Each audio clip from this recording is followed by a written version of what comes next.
We are now at Virtual Tour Stop 6, the center of the American Second Line. We are standing along a gravel path that recreates the trace of the historic New Garden Road that would have been here at the time of the battle. We've moved just a few yards north of where the Nathaniel Greene Monument is to our south, and what we're going to talk about is the events that actually led to the American Second Line coming apart. Now, from where we're standing, we're going to see something similar happen as to what was happening at the south end of the line. The units that would have been standing here would be seeing British units coming through the woods, but they're coming through without any organization. They're coming through one at a time in different locations. And that's going to cause problems because just like the south end of the line, up here, the American units are going to try and take advantage of what they think is an isolated unit. They're going to see the 23rd Royal Welch Fusiliers coming through the woods just to the north of us.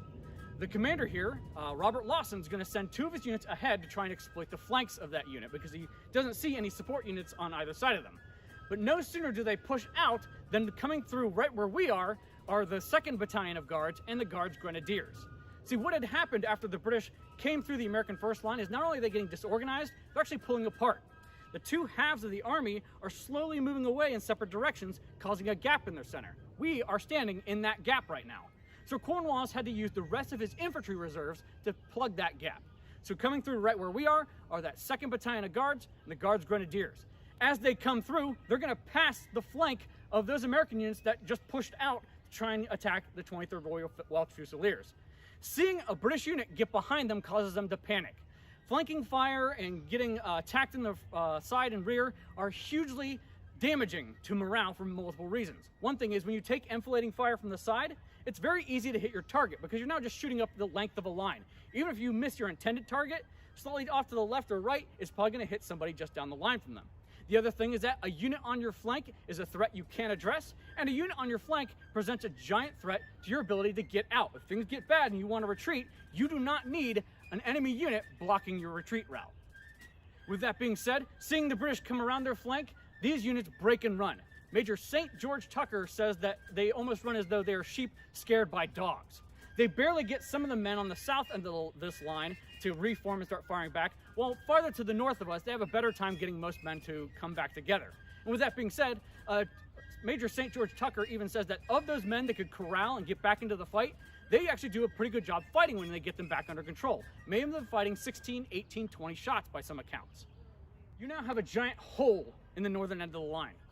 The 33rd Regiment of Foot is going to have pretty much any resistance in front of it disappear, so it's going to push right through. And it's going to continue that problem that was happening at the first line, with units getting disorganized and getting ahead of each other. 23rd Royal Welch Fusiliers, 2nd Guards, and Guards Grenadiers, all around where we are going to slowly start pushing the American line to bend back on itself, so that at some point, the south end of the American line is going to turn almost into an L shape down there. As previously stated at our last virtual stop, what's actually going to finally cause the second line to finally break and disintegrate is going to be Stevens himself being wounded and giving his men the order to finally retreat. But there's a couple things I want to point out. One thing is that the way they are going to break up is different from the way the North Carolina line broke up. North Carolinians had orders to just take off and go back. These units around here, they're going to break up into what I would call platoon-sized elements. Now, for the era of the American Revolution, a platoon-sized element is about half a company, so we're talking anywhere between 15, 20, 30 men. It will vary. These platoon-sized elements are going to fall back into these dense woods, and they're going to find maybe some underbrush, a fallen tree, find somewhere they can hunker down, reload, pop back up, and fire again. And that's going to make the disorganization of the British line just completely go nuts. Because what we have now, we have units getting ahead of each other. We have units wandering off to the south, and now we have units, as they break through, maybe the unit to your left goes right through, but suddenly you have a group of militiamen pop up in front of you. So you have to stop, fire at that, drive it away, and then continue again. Or maybe you have to face an enemy, so now your line's getting all jumbled, getting disorganized, all the while maybe that other unit has gotten away from you, maybe other units are drifting into your area. It is now ridiculous chaos in this area as the British are trying to maneuver a giant line of infantry that's almost a mile wide through dense forest. With that being said, they are essentially acting with the premise that they need to destroy the American army. So everybody's just trying to find a target, destroy it, go through the woods as fast as possible. So now the American second line has collapsed, but the British army is almost coming apart at this point. They're now all just barreling through the woods, trying to find something to attack, trying to find that American army that they've been desperate to destroy for the last 2 months. But at our next virtual tour stop, we're going to be at the American Third Line, and we're going to see how that complete disorganization is going to finally come back to hurt the British and cause their plans to destroy the American army to finally fall apart.